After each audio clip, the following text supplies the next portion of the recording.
आप सभी को जय मसीह की बाइबल के चैनल में आप सभी का स्वागत है।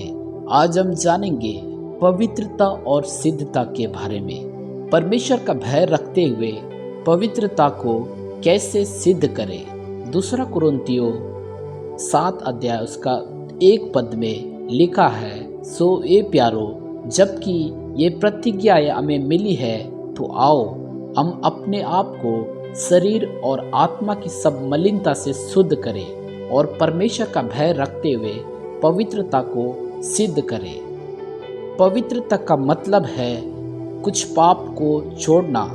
सिद्धता का मतलब है सारे पाप छोड़ना। पौलुस कहता है कि सारे पाप छोड़ना है, पवित्र लोगों को सिद्ध बनना है। एफिसियों की पत्री 4 अध्याय उसका 12 पद में लिखा है, जिससे पवित्र लोग सिद्ध हो जाए और सेवा का काम किया जाए और मसीह की देह उन्नति पाए। लेकिन आज के पवित्र लोग सिद्ध बनना नहीं चाहते हैं। यीशु का लहू सब पापों से शुद्ध करता है।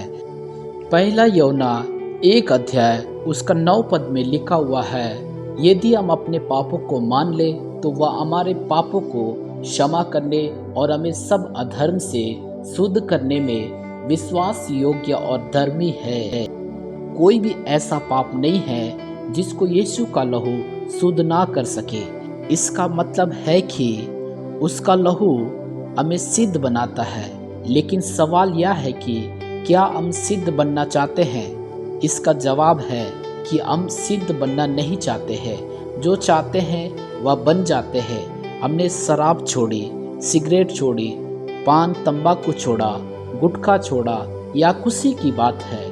महंगे महंगे कपड़े पहनना छोड़ा, या भी खुशी की बात है। लेकिन अभी भी और भी आगे बढ़ना है। झूठ भी छोड़ना है, मोबाइल पर झूठ बोलना ये भी छोड़ना है, क्योंकि परमेश्वर सब कुछ ऊपर से देख रहा है और वह सब बातों का न्याय करेगा। रिश्वत नहीं देना है और ना लेना है। घमंड भी छोड़ना है, गुस्सा भी छोड़ना है, लालच भी छोड़ना है। बड़े बड़े पाप छोड़कर हम पवित्र बने हैं। अभी छोटे छोटे पाप छोड़कर सिद्ध बनना है। सिद्ध लोग स्वर्ग के राज्य में जाएंगे। स्वर्ग में एक भी पाप नहीं है और वहाँ कोई भी एक भी पाप लेकर जा नहीं सकता। अगर एक एक पाप की स्वर्ग में छूट मिल जाए और सब अगर एक एक पाप लेकर वहाँ चले जाए तो स्वर्ग भी नरक बन जाएगा। जिस तरह अगर साइकिल में 5 पंचर पड़ते हैं तो 5 बनवाना पड़ता है। 4 पंचर बनवाओ, 1 मत बनाओ तो साइकिल नहीं चलेगा। इसी तरह अगर सब पाप नहीं छूटे तो स्वर्ग में भी हमको जगह नहीं मिलेगी। प्रभु में आगे बढ़े और हर एक पाप को मन से भी दूर करें, क्योंकि सोचने में भी पाप नहीं होना चाहिए। पाप पहले विचारों में आता है, तुरंत उसको यीशु के लहू से धोकर खत्म करो, फिर वह प्रकट में नहीं आएगा।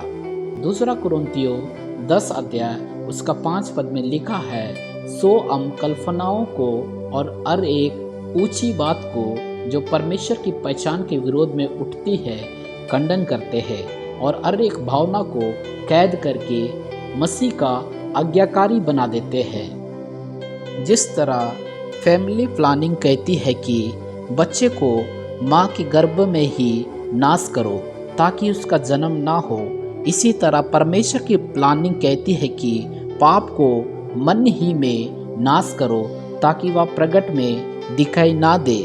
दाऊद ने एक औरत को नहाते हुए देखा और व्यभिचार का पाप उसके मन में आया। अगर वह परमेश्वर से प्रार्थना में शक्ति मांगकर उसको मन ही में नाश कर देता तो किसी को पता भी नहीं चलता और वह एक बड़े व्यभिचार के पाप से बच जाता। इस विषय के बारे में दूसरा सामुएल उसका 11 अध्याय 2 से लेकर 4 पद तक पढ़ेंगे तो उसमें पता चलता है।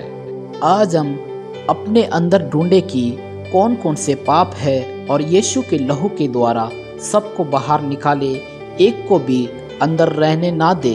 इस प्रकार आप सिद्ध हो जाएंगे। हमारा मन तो परमेश्वर का मंदिर है। पहला कुरिन्थियों 3 अध्याय 16 पद में पढ़ेंगे तो वचन कहता है, फिर इसमें पाप क्यों है? इसमें तो भजन कीर्तन होना चाहिए। एफिसियों 5 का 19 पद के अनुसार हमको सिद्ध बनना है। वचन कहता है कि सिद्ध बनो जैसा तुम्हारा स्वर्ग पिता सिद्ध है। मत्ती 5 का 48 पद में लिखा हुआ है। यह काम यहाँ पृथ्वी पर करना है, स्वर्ग में सिद्ध बनने का कोई मौका नहीं मिलेगा। इसलिए सब काम छोड़कर सबसे पहले हमें सिद्ध बनना है। मैं आशा करता हूँ इस संदेश के द्वारा आप आशीषित हुए हैं। परमेश्वर आपको और भी आशीषित करे, और के द्वारा आप आशीषित हुए हैं तो कमेंट करके बताएं और हमें प्रोत्साहित दें ताकि हम और ऐसी ही वीडियो को बनाएं और आप तक पहुँचाएं। परमेश्वर आप सभी को आशीष दे।